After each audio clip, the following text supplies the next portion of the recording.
was gonna announce kung sino ang lalabanan niya sa next sunugan, which is middle October.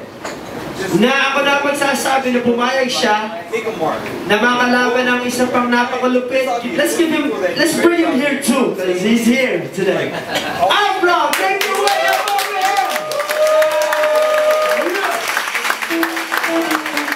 So before we go to a segment in the segment, ano masasabi mo sa hamon? Actually, pumayag ka na nun eh. So, just elaborate. It's definitely game. May problema. Laban, kung gusto niya laban, it is a process. Ako, game na game ako dyan. Basta lalabas ko yung pinakamatindi ko, kaya target, galingan mo. Well, there he goes, man! One of the top MCs, they're all here with us all together. Kaya pag sumabot yung fish balls ni Kuya Jim, patay tayo dito.